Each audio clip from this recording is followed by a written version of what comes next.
Okay, I'm going to try to show you a very simplistic trash can made worm harvester. I just set it here so you can see an example. It's got a little bit of diatomaceous earth on it. You see the rebar. Got a hole drilled right in the center. Travels through and comes out the other side. And I just happen to have an ice cream maker top, so I used it. And underneath that is a coffee can top. The way I do it, let's see if I can do this without vibrating everything. It's kind of hard to do it with one hand. Let me do it with both. The top comes off, as you see right here. Okay, look at this. Pull a little bit apart. That's all it is. So I screwed them together. Look, an ice cream top and a coffee can top and another coffee can top, so I guess there's three. I didn't have to, but the reason I did was so that it would go right against that hole and it would fit nice and snug. I found one was too small and one was not big enough, so I said, you know what, I'll just make it like that.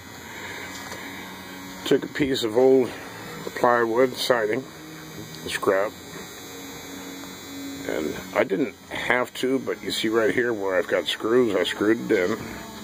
You're going, what do you screw it to? Well, I use liquid nails, and then every so often I put a couple of screws, tack screws basically, just to hold them down.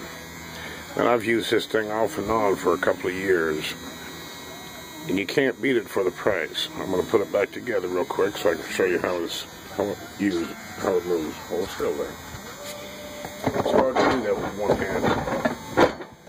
Okay. We got it together. That's where you put your worms in. Basically right there. It's that simple.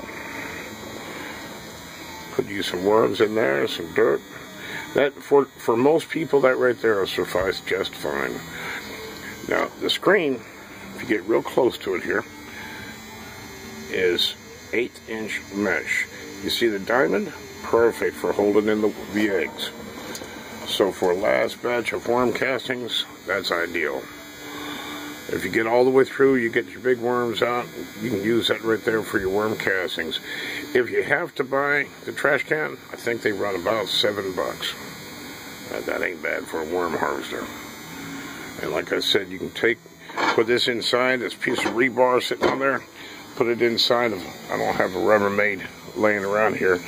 What I did is I used this one here at one time, this tub. But I've got castings, I think, inside. Let's see here. I don't know if I emptied it the other day or not. Yeah, I did. Good deal. I started out with this right here, which is a large tub. And that right there is how it worked. Worked like a champ. Rubbermaid was free. Basically, I work for free. I mean, Clark Howard calls me every now and then just to see if I got any good ideas. Alright, that's enough of my reused worm harvester.